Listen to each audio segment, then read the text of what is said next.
গাজার মাত্র ৩৬০ বর্গ কিলোমিটার এলাকায় ২১ লাখ মানুষের বসবাস। ইসরায়েলি প্রতিরক্ষা বাহিনীর হামলায় কখনো উত্তর থেকে দক্ষিণ, আবার কখনো দক্ষিণ থেকে উত্তর। গেল ১.৫ বছর এভাবেই দিন কেটেছে গাজাবাসীর। যুদ্ধবিরতি কার্যকর হলেও উপত্যকাটি হয়ে পড়েছে বসবাসের অনুপযোগী।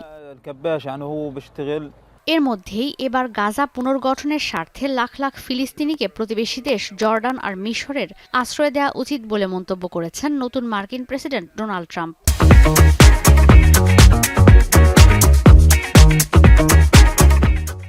এরই মধ্যে জর্ডান ২৩ লাখ ফিলিস্তিনিকে আশ্রয় দিয়ে রেখেছে।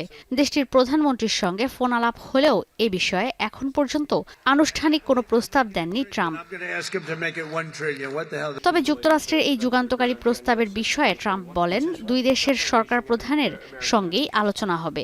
বলেন, ফিলিস্তিনিরা যেন ঘর বানিয়ে শান্তিতে থাকতে পারেন সেজন্য আরব বিশ্বের অন্যান্য দেশের সঙ্গেও আলোচনা করবেন তিনি। And we just clean out that whole thing. It's it's over the centuries that's had many conflicts that side. Gaza পরিষ্কারের এই প্রস্তাবকে স্বাগত জানিয়েছেন ইসরায়েলের সাবেক প্রতিরক্ষা মন্ত্রী বেন গাভির। জাতিসংঘ বলছে, এখন পর্যন্ত গাজার ৬০% স্থাপনা ধ্বংস হয়ে গেছে ইসরায়েলি হামলায়। ৯০% গাজাবাসী বাস্তুচ্যুত হয়ে গেছেন। এখন পর্যন্ত সারা বিশ্বের শরণার্থী হিসেবে আছেন ৫৯ লাখ ফিলিস্তিনি। এদিকে উপত্যকাটির উত্তরে কোনোভাবেই গাজার সাধারণ মানুষকে প্রবেশ করতে দিচ্ছে না ইসরায়েলি প্রতিরক্ষা বাহিনী। যুদ্ধবিরতির পর রোববার তাদের ওপর গুলি চালানোরও অভিযোগ উঠেছে। অন্যদিকে পশ্চিম তীরে অব্যাহত রয়েছে ইসরায়েলি আগ্রাসন। শনিবারও নাবলুস, হেব্রন আর জেনিনে হামলার খবর পাওয়া গেছে। যুদ্ধবিরতির শর্ত লঙ্ঘন নিয়ে পাল্টাপাল্টি দোষারোপে মেতেছে হামাস ইসরায়েলি এক নারী বন্দীকে মুক্তি দিতে দেরি করায় প্রধানমন্ত্রী বেনিয়ামিন নেতানিয়াহু বলেছেন, বাস্তুচ্যুত ফিলিস্তিনিদের নিজের জায়গায় ফিরতে দেয়া হবে না। অন্যদিকে হামাস বলছে, যুদ্ধবিরতি কার্যকরে দেরি করছে তেল আবিব।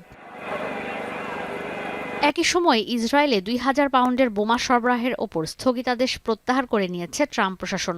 ডোনাল্ড ট্রাম্প জানান, বোমাগুলো ভান্ডারে ছিল। ইসরায়েল এই বোমার জন্য অর্থ পরিশোধ করেছিল। এখন এই বোমা ছাড় করে দেওয়া হচ্ছে। পুরো গাজা উপত্যকার পাশাপাশি রাফায় ভয়াবহ হামলা আর সাধারণ মানুষ হতাহতের আশঙ্কায় এই বোমার ওপর স্থগিতাদেশ দিয়েছিলেন বাইডেন প্রশাসন।